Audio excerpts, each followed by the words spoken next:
Hello everyone, welcome to Bionation. Myself Vandana और आज मैं आपके लिए लेके आई हूँ नीट बायोलॉजी के कुछ क्वेश्चंस को। तो नीट 2016 का जो पेपर हुआ था उसी से कुछ क्वेश्चंस को मैं आपके लिए यहाँ पे लेके आई हूँ। तो स्टार्ट करेंगे अपने पहले क्वेश्चन से। यहाँ पे जो हमारा सबसे पहला क्वेश्चन है, पूछा गया है which of the following biomolecule is common to respiration mediated breakdown of fat, carbohydrate and protein. तो क्वेश्चन का मतलब है कि जो क्या होता है सेलुलर रेस्पिरेशन के दौरान क्या होता है, सेलुलर रेस्पिरेशन में क्या होता है, मेनली फैट, कार्बोहाइड्रेट और प्रोटीन का क्या होता है, ब्रेक डाउन होता है।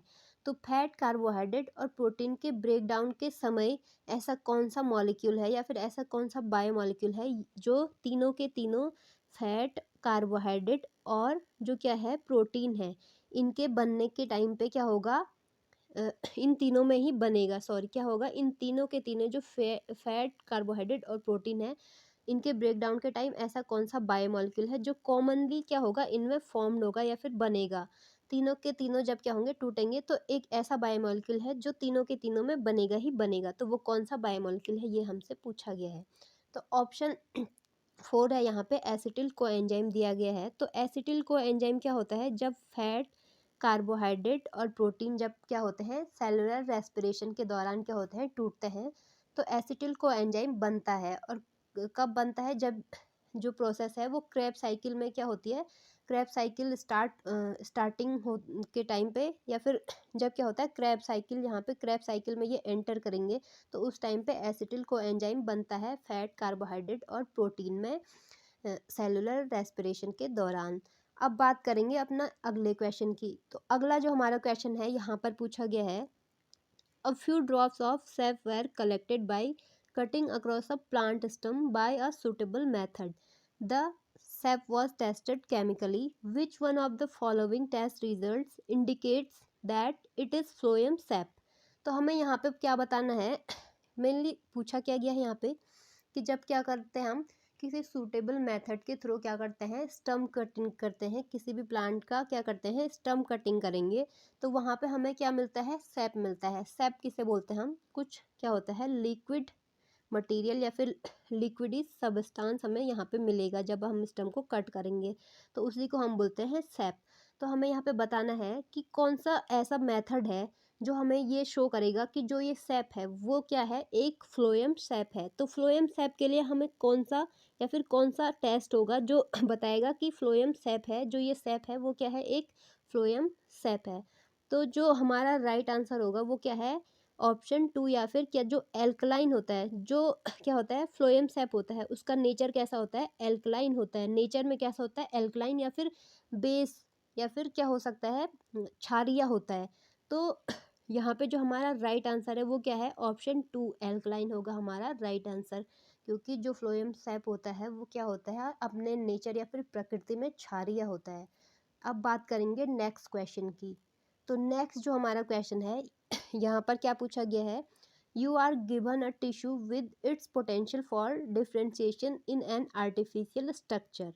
Which of the following pairs of hormones would you add to the medium to secure shoot as well at roots. तो यहाँ पर मेनली क्वेश्चन में पूछा गया है कि ऐसा कौन सा हॉर्मोन्स का पेयर यहाँ पे है जो क्या करेगा, रूट और शूट फॉर्मेशन को क्या करेगा, इंड्यूस करेगा, या फिर रूट और शूट फॉर्मेशन को बढ़ाएगा, उसको प्रेरित करेगा, ये हमसे पूछा गया है। तो रूट और शूट फॉर्मेशन होता है, जो क्या होता है, रूट और प्लांट में जब रूट और शूट फॉर्मेशन या फिर रूट और शूट के बनने को प्रेरित करने वाला जो हार्मोन होता है वो कौन सा होता है, ऑक्सिन और साइटोकाइनिन। तो रेस्पेक्टिवली क्या होता है, ऑक्सिन और साइटोकाइनिन क्या करते हैं, शूट और रूट को क्या करते हैं, इंड्यूस करते हैं शूट और रूट फॉर्मेशन को। तो राइट आंसर होगा हमारा ऑप्शन 2। अब बात करेंगे नेक्स्ट क्वेश्चन की। पूछा गया है फाइटोक्रोम इज अ, मतलब फाइटोक्रोम क्या है, एक फ्लेवोप्रोटीन है, ग्लाइकोप्रोटीन है, लिपोप्रोटीन है, या फिर क्रोमोप्रोटीन है। तो बात करें अगर फाइटोक्रोम की, तो फाइटोक्रोम क्या होते हैं, सिमिलर होते हैं स्ट्रक्चर में, किसके जैसे सिमिलर होंगे, जैसे फाइकोब्लिन्स होता है, तो फाइकोब्लिन और फाइटोक्रोम का जो स्ट्रक्चर होता है वो लगभग क्या होता है, सिमिलर होता है। तो जो फाइकोब्लिन्स होते हैं तो मेनली क्या होते हैं, फाइकोब्लिन्स जो क्या होते हैं, क्रोमोप्रोटीन होते हैं फाइकोब्लिन्स। तो फाइटोक्रोम भी क्या है, क्रोमोप्रोटीन है। क्रोमोप्रोटीन होगा हमारा यहाँ पे राइट आंसर। तो अब क्रोमोप्रोटीन होता क्या है? क्रोमोप्रोटीन क्या होता है? एक कॉन्जुगेटेड प्रोटीन इसको बोल सकते हैं। ये क्या होती है? मेनली कॉन्जुगेटेड प्रोटीन को ही हम क्या बोलते हैं? क्रोमोप्रोटीन। Conjugated proteins. तो क्रोमोप्रोटीन क्या है? कॉन्जुगेटेड प्रोटीन्स हैं। और क्या होता है इनमें? कोई ना कोई क्या होगा? कोफैक्टर या फिर क्या बोल सकते हैं? प्रोस्थेटिक ग्रुप प्रेजेंट होता है। कॉन्जुगेटेड प्रोटीन में क्या होता है?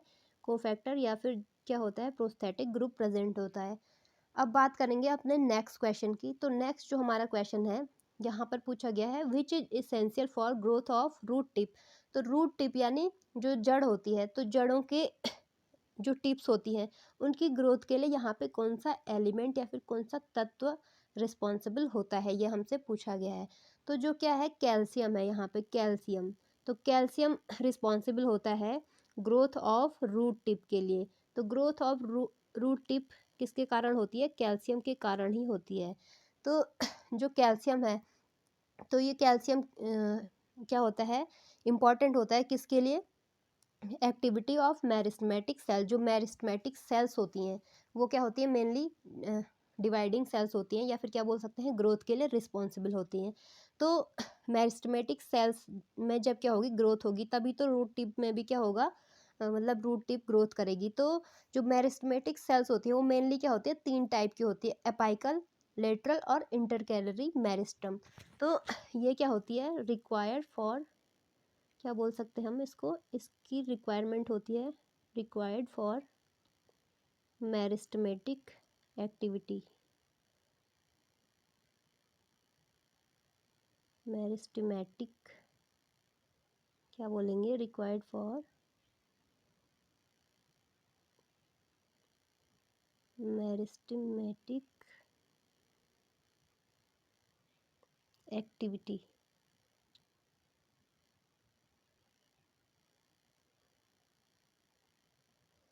तो मेरिस्टेमेटिक एक्टिविटी के लिए क्या होती है? ज़रूरत होती है कैल्शियम की। तो यहाँ पे जो हमारा राइट आंसर है वो क्या है? ऑप्शन 3 होगा हमारा राइट आंसर। अब बात करेंगे अपने नेक्स्ट क्वेश्चन की। तो नेक्स्ट जो हमारा क्वेश्चन है, यहाँ पे पूछा गया है which one of the following statement is wrong. तो हमें यहाँ पे रॉन्ग स्टेटमेंट बताना है। तो देखते हैं कौन सा रॉन्ग होगा। यहाँ पे फर्स्ट ऑप्शन है algae increases the level of dissolve oxygen in the immediate environment. तो सही है, जो एल्गी होती है वो क्या करती है? ऑक्सीजन लेवल को बढ़ाती है एनवायरनमेंट में। ये क्या है? एकदम सही है। क्या है? सही है। अब बात करेंगे algin is obtained from red algae. ये तो ठीक है यहाँ तक। अब बात करते हैं अगला क्या लिखा हुआ है, एंड कैराजिनान फ्रॉम ब्राउन एल्गी। तो यहाँ पे जो क्या है? ये ब्राउन एल्गी लिख दिया है इन्होंने, ये क्या है? गलत है। जबकि जो कैराजिनान होता है वो कहाँ से मिलता है? रेड एल्गी से मिलता है। जो क्या होता है? कैराजिनान होता है वो रेड एल्गी से मिलता है, ना कि ब्राउन एल्गी से। तो यहाँ पे ये क्या हो गया? हमारा रॉन्ग हो गया। ये क्या है? रॉन्ग। अब बात करते हैं नेक्स्ट की। तो नेक्स्ट क्या है? Agar agar is obtained from Gelidium and Gracilaria. तो जिलिडियम और ग्रेसिलेरिया जो क्या है? शैवाल हैं, 2 एल्गी हैं। तो इन्हीं से हमें क्या मिलता है? अगार अगार मिलता है। अब यहाँ पे आगे क्या है? Laminaria and Sargassum are used as food. तो ये भी क्या है? एकदम सही है। लेमिनेरिया और जो सारगासम की होती है शैवाल, तो इनको यूज़ किया जाता है एज अ फूड। तो ये यहाँ पे सही है, ये भी सही है, और ये जो थर्ड वाला है वो भी सही है। तो हमारा यहाँ पे रॉन्ग पूछा गया है, तो हमें रॉन्ग वाला बताना है, ना कि राइट वाला। तो रॉन्ग कौन कौन से हमारे यहाँ पे? ये तो क्या है? राइट है सारे के सारे। रॉन्ग हमने बोला कि जो क्या होता है यहाँ पे, क्या बात की हमने? जो कैराजिनोन होता है वो हमें मिलता है रेड एल्गी से, ना कि ब्राउन एल्गी से। तो यहाँ पे जो हमारा राइट आंसर होगा इस क्वेश्चन का वो कौन सा होगा? ऑप्शन 2 होगा। है तो ये जो उन्होंने स्टेटमेंट दिया है ये रॉन्ग है, लेकिन क्वेश्चन का सही आंसर कौन सा है? ऑप्शन 2 होगा हमारा राइट आंसर। अब बात करेंगे नेक्स्ट क्वेश्चन की। तो यहाँ पर क्या पूछा गया है? The balloon shaped structures called tylosis. तो बलून शेप्ड स्ट्रक्चर पाए जाते हैं, वुड होती है जो लकड़ी होती है, स्टम होता है जो, उसमें क्या होता है, कुछ बलून शेप्ड स्ट्रक्चर पाए जाते हैं। तो उनके एस्पेक्ट में यहाँ पे कौन सा स्टेटमेंट सही है वो हमें बताना है। तो बलून शेप्ड स्ट्रक्चर को मेनली हम क्या बोलते हैं, टाइलोसिस। क्या बोलते हैं, टाइलोसिस। टाइलोसिस क्या है, बलून शेप्ड स्ट्रक्चर है किसी भी स्टम में, टाइलोसिस। तो इसके लिए जो राइट स्टेटमेंट है वो कौन सा है, पढ़ते हैं इसको। Originate in the lumen of vessel, तो ये चीज़ इसके लिए सही नहीं है। अब जो टाइलोसिस होती है उसको मैं बता देती हूँ। जो टाइलोसिस होती है वो क्या होता है, कैरेक्टरिस्टिक फीचर होता है किसका, सेप वुड में। सेप वुड में देखने को मिलेगी हमें टाइलोसिस, जो बलून शेप्ड स्ट्रक्चर है। तो हमारा जो राइट आंसर है वो कौन सा, ऑप्शन 2 होगा हमारा राइट आंसर। अब यहाँ पे देख लेते हैं कि कोई क्या है, स्टम है, माना यहाँ पे क्या है, ये कोई स्टम है। यहाँ पे सबसे आउटर क्या होता है, किसी भी स्टम में क्या होती है, छाल होती है या फिर बार्क बोल सकते हैं। क्या होता है, ये बार्क है, माना इसकी, ये क्या है, बार्क है, छाल है किसी भी पेड़ की। अब इसके यहाँ पर ऐसे ड्रॉ कर लेते हैं। तो जो ये वाला एरिया है सबसे आउटर को तो हमने क्या बोल दिया, यहाँ पे जो सबसे आउटर है वो है बार्क यानी छाल। अब बार्क के अंदर की तरफ जो होता है उसको हम बोलते हैं सेप वुड। क्या बोलते हैं, सेप वुड। ये क्या है, हमारी सेप वुड है, यहाँ पे इसको बोलेंगे सेप वुड। और जो यहाँ पे सेप वुड के अंदर की जो लेयर है इसको क्या बोलते हैं हम, हार्ट वुड। ये क्या है, हार्ट वुड, ये है हार्ट वुड। क्या है यहाँ पे, इसको हमने क्या नाम दिया, बार्क है सबसे आउटर लेयर, उसके बाद क्या है, सेप वुड है, और उसके अंदर की तरफ यहाँ पे क्या है, हार्ट वुड। ये क्या है, हार्ट वुड नाम दे दिया इसको, या फिर हार्ट वुड ही इसको बोलते हैं। और सबसे बीच में मिडिल में क्या होता है, यहाँ पे पिथ होता है।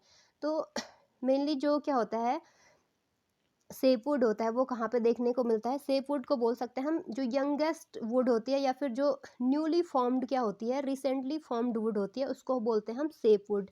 और जो हार्टवुड होती है वो क्या होती है, मतलब जो पुरानी लकड़ी होती है, या फिर स्टम में जो सबसे पहले ओरिजिनेट होगा, तो वो क्या हो जाएगा, पुराना ही हो जाएगा। या फिर ये क्या होता है, डार्क होता है। क्या होता है, डार्क इन कलर होता है। क्या होता है, डार्क होता है कलर में। तो इसको हम थोड़े ऐसे दिखा सकते हैं, ये क्या है, डार्क है। जबकि जो सेपवुड होती है वो क्या होती है, लाइट इन कलर, लाइट होता है कलर में, इसका कलर क्या होता है, लाइट होता है। तो जो सेपवुड देखने को मिलती है वो कहाँ पे देखने को मिलती है, बिटवीन हार्टवुड एंड बार्क के बीच में, हमें बार्क और हार्टवुड के बीच में सेपवुड देखने को मिलती है। और सेपवुड में ही क्या होता है, यहाँ पे टाइलोसिस, जो बलून शेप्ड स्ट्रक्चर है, या फिर क्या बोल सकते हैं, टाइलोसिस हमें कहाँ पे मिलेगी, ये सेपवुड में ही देखने को मिलती है। अब बात करते हैं नेक्स्ट क्वेश्चन की। तो नेक्स्ट जो हमारा क्वेश्चन है यहाँ पर पूछा गया है, cortex is the region found between. तो कॉर्टेक्स की लोकेशन पूछी गई है, किसी भी जो क्या है वुड है, तो वहाँ पे कॉर्टेक्स कौन से रीजन में या फिर कहाँ पे देखने को मिलती है। तो यहाँ पे ड्रॉ करते हैं एक स्टम को, ये माना क्या है, कोई स्टम है। अब स्टम में क्या होता है, कुछ इस टाइप से स्ट्रक्चर देखने को मिलते हैं। तो इसको हम माना ये क्या है, ये तो वेस्कुलर बंडल्स हो गए। क्या हो गया, वेस्कुलर बंडल। ये यहाँ मिडिल में क्या हो गया, पिथ हो गया। क्या हो गया, पिथ हो गया। या फिर इसको पिथ नहीं बल्कि बोलेंगे यहाँ पे, चलो क्या बोलेंगे इसको, स्टील बोलेंगे, स्टील। ये क्या है, स्टील है। अब ये स्टील हो गया। और जो सबसे आउटर होता है इसको हम क्या बोलते हैं, एपिडर्मिस बोलते हैं। क्या बोलते हैं, एपिडर्मिस बोल देते हैं इसको। क्या बोलेंगे, एपिडर्मिस, सबसे आउटर लेयर। तो जो कॉर्टेक्स होती है वो कहाँ पे देखने को मिलेगी हमें, between stele and pith. Between stele and pith हमें क्या देखने को मिलती है, या फिर बिटवीन एपिडर्मिस एंड स्टील हमें क्या देखने को मिलता है, पिथ देखने को मिलता है। तो जो हमारा राइट आंसर है वो क्या है, एपिडर्मिस एंड जो कॉर्टेक्स वाला रीजन होगा वो कहाँ पे होगा, इधर पे, यहाँ पे क्या होगा, कॉर्टेक्स होगा। कॉर्टेक्स यहाँ पे देखने को हमें मिलेगा बिटवीन एपिडर्मिस एंड स्टील। अब बात करेंगे अपने अगले क्वेश्चन की। अगला जो हमारा क्वेश्चन है यहाँ पर पूछा गया है, free central presentation is found इन। तो फ्री सेंट्रल प्रेजेंटेशन हमसे पूछा गया है कि इन चारों में से किस में देखने को मिलेगा, डाइएंथस में होगा, ब्रेसिका में होगा, सिट्रस में, या फिर पाइसम में। तो पहले जान लेते हैं फ्री सेंट्रल प्रेजेंटेशन होता क्या है।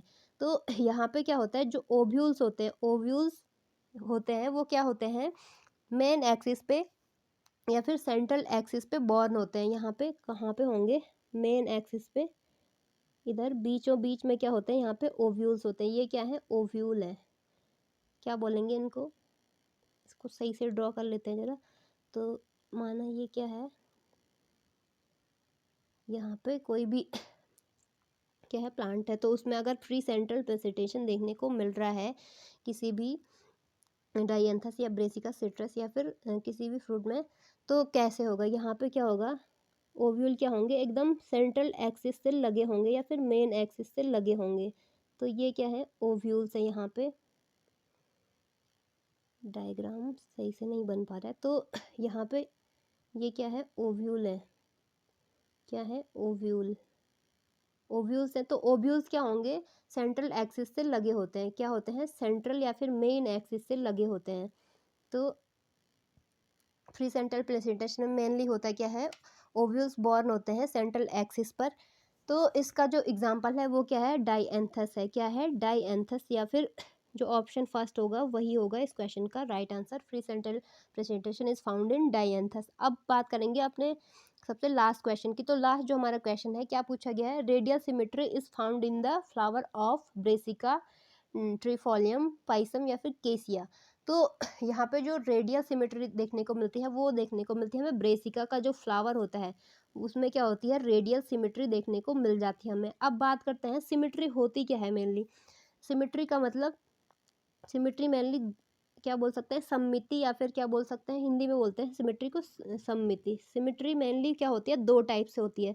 तो दो टाइप कौन कौन से सिमेट्री के? एक तो हो गया रेडियल और दूसरा बाइलेटरल। तो बाइलेटरल सिमेट्री मिलती है हमें ह्यूमंस में, यानी हम ह्यूमंस का जब क्या करेंगे, ह्यूमंस की बॉडी को अगर हम कट करते हैं मेन एक्सिस से, तो वो दो इक्वल हाफ्स में बढ़ जाती है। जबकि ये क्या है? यहाँ पे कोई ह्यूमन है, इसमें होती है बाइलेटरल सिमेट्री। ये क्या है? हमारी बाइलेटरल सिमेट्री।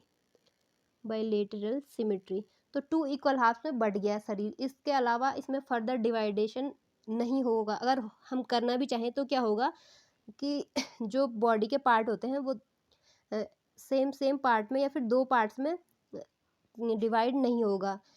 उनमें क्या होगा कि कुछ में कुछ ऑर्गन देखने को मिलेंगे और कुछ ऑर्गन नहीं देखने को मिलेंगे।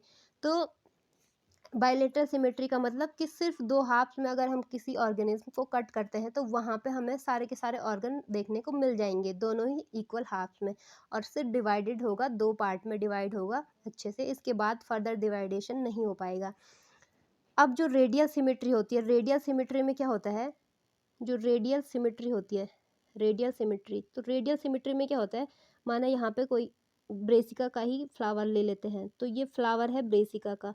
तो इसमें क्या होता है कि जो बॉडी होती है इसको हम अगर टू हाफ के अलावा कितने भी मतलब हाफ्स कर दें इसमें, तो बॉडी के लगभग सभी पार्ट्स या फिर सभी ऑर्गन क्या होंगे? सारे के सारे जो हाफ्स हैं उनमें देखने को मिल जाएंगे, हमें इक्वली देखने को मिल जाएंगे। तो इसमें क्या होता है? ऐसे कि हम कितने भी पार्ट में अगर इसको डिवाइड कर सकते हैं और उनमें सेम सेम ऑर्गन हमें देखने को मिल जाएंगे। जबकि बाइलेटरल सिमेट्री में ऐसा नहीं होता, हम दो ही बार उसको डिवाइड कर पाते हैं किसी भी ऑर्गेनिज्म की बॉडी को। तो ये है रेडियल सिमेट्री। अब यहाँ पे हमने क्या किया? नीट बायोलॉजी या फिर नीट 2016 का जो पेपर हुआ था उसके कुछ क्वेश्चंस को हमने यहाँ पे डिस्कस किया। तो अगर आपको वीडियो पसंद आई हो तो वीडियो को लाइक करें, शेयर करें और कमेंट करना बिल्कुल ना भूलें।